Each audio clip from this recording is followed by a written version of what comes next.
اهلا بيكم. طيب امتى اروح لدكتور الاسنان؟ امتى اقرر ازور عياده الاسنان؟ طبعا ودي حاجه محتاجه سؤال. اول ما اسناني توجعني هروح لدكتور الاسنان. عايز اقول لك ان ده اكبر مفهوم خاطئ عندنا تجاه دكتور الاسنان وتجاه صحه الاسنان واللثه. طب امتى اروح لدكتور الاسنان؟ ايوه، ما انا دوري هنا ان انا اقول لك امتى تروح لدكتور الاسنان. تعالى بينا اقول لك. في الحلقه ديت هعرفك امتى تروح لدكتور الاسنان وايه اللي ممكن يحصل لو ما رحتش لدكتور الاسنان، وصدقني بعد الحلقه دي هتبص للموضوع بشكل مختلف خالص. ومبدئيا كده خلينا نتفق ان الاسنان مش زي اي عضو في جسمك، اي عضو في جسمك قابل لانه يتعافى تلقائيا. لو جالك دور برد ممكن يخف لوحده من غير علاج، احنا بس بناخد علاج في البرد عشان نخفف اعراض البرد وانه يخف بسرعه شويه. انما الاسنان هنا غير. عمرك سمعت ان واحد ضرسه سوس وتاني يوم خف ومبقاش مسوس؟ بالعكس، تسويس الاسنان مش بيروح لوحده ولا بيقف عند مرحله معينه لوحده، بل بيزيد، بل كل يوم بيزيد اكتر واكتر وانت مش واخد بالك. لا، والمشكله الاكبر ان اكبر مشاكل الاسنان مش بتبدا بوجع، مش على طول اول ما بتبدا الوجع بيجي. فما تعتقدش ان الوجع اللي عندك ده وليد امبارح او اول امبارح، لا، ده نتيجه شهور او سنين كمان.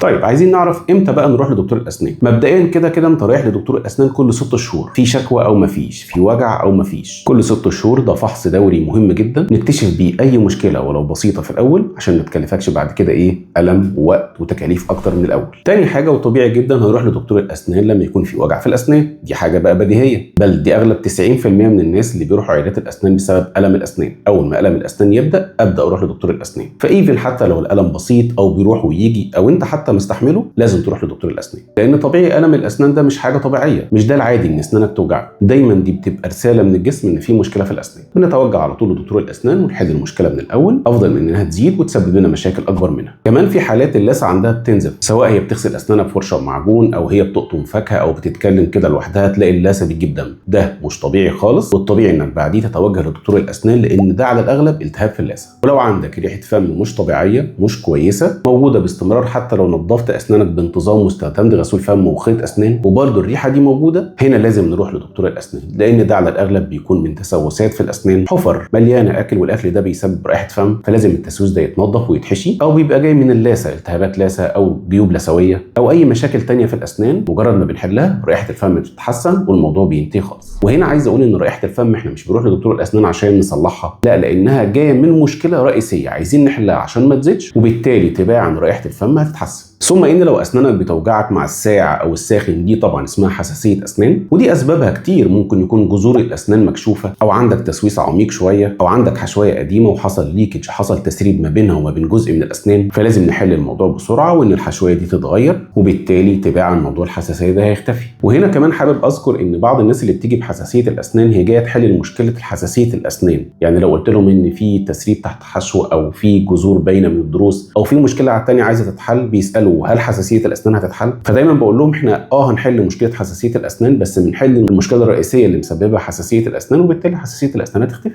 وهنا عايز اقول لك مدى اهميه الكشف الدوري او الفحص الدوري اللي دكتور الاسنان بيعمله عليك كل 6 شهور. دكتور الاسنان بيحل المشكله من جذورها، هو مش بيعالج العرض، هو بيشوف المشكله فين ويحلها، وبالتالي تختفي كل الاعراض. فمثلا من الامثله اللي احنا ذكرناها، لو عندك ريحه فم مش لطيفه او حساسيه تجاه الساعه او الساخن، فهنا احتمال في تسوس في الاسنان. فكل ما في الموضوع ان الدكتور بينظف التسوس ده ويحشيه حشوه عاديه. انت كده حميت نفسك من حميت نفسك ان التسويس ده يبقى اعمق من كده ويوصل للعصب وتتوجه لحشو عصب وقراون عليه، او ان احيانا في حالات كمان بتوصل لمرحله الخلع ونخش في تركيبات او زراعه. شوف كنا فين وبقينا فين. الموضوع بسيط جدا ويتحل بكل سهوله ازاي، لكن احنا لازم نحط التاتش بتاعنا ونسيب الشكوى تزيد لحد ما نوصل لمشكله اكبر. وبقول للناس اللي بتخاف من الفحص الدوري بتاع كل 6 شهور عند دكتور الاسنان، عايز اقول لك ان الفحص بسيط جدا، هو فحص للاسنان وفحص للثه، اشعه بسيطه لو حبينا نعملها، لو لزم الامر عشان نستكشف حاجه معينه او نشخص حاجه معينه، او لو احنا شاكين في حاجه معينه، ازاله للجير من على الاسنان لو موجود، وده هيغنيك عن مشاكل كتير جدا في اللثه والاسنان مستقبليه وحاليه، وكل ده بزيرو الم ومجهود عليه. او الزيرو الالم والمجهود ده اللي بعدين بيتحول لماكسيمم الم ومجهود عليك وتكاليف كمان. عشان كده جملتنا المشهوره الوقايه في الاسنان اسهل واوفر من العلاج.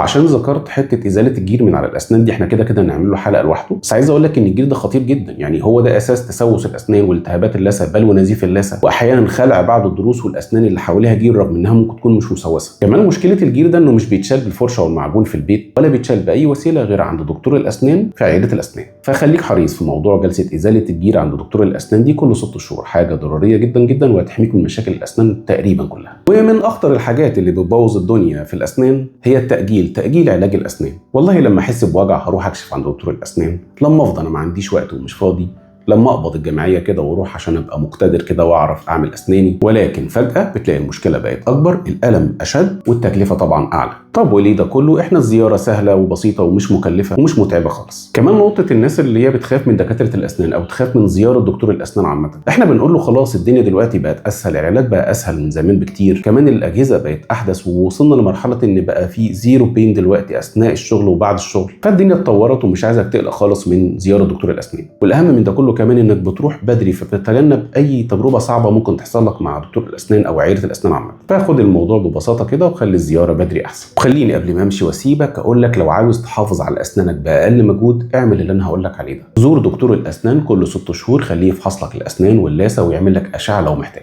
ما تستناش وجع الاسنان عشان وجع الاسنان مش هيستناك. روح جلسه تنظيف الاسنان كل 6 شهور في العياده، هيفرق معاك قوي في صحه اللثه والاسنان ورائحه الفم. خليك واعي باي تطور في اسنانك يحصل، اي حاجه تلاحظها غريبه ظهرت على اسنانك او طرقت على اسنانك على طول اعرضها على دكتور الاسنان وخد رايه، ولو في اجراء بسيط يتعمل في الاول يتعمل افضل بكتير. وفي الاخر عايز اقول لك ان صحه اسنانك مش رفاهيه، الاسنان دي عضو من اعضاء الجسم واحنا بنهتم بصحتنا، فضروري قوي نهتم بصحه الاسنان. وزي ما بتعمل تشيك اب على جسمك كله اعمل تشيك اب على اسنانك كل فتره واطمن عليها. المشاكل الصغيره في الاسنان كل ما بتتلحق بدري بتوفر عليك وقت ومجهود والم وتكاليف. وخليك دايما فاكر ابتسامتك عنوانك.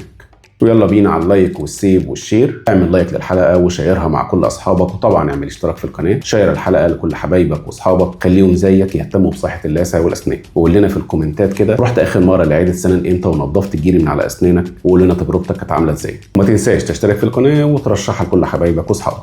كنت معاكم دكتور عمرو ودي قناتنا اسنان اونلاين، اشوفك الفيديو الجاي، سلام.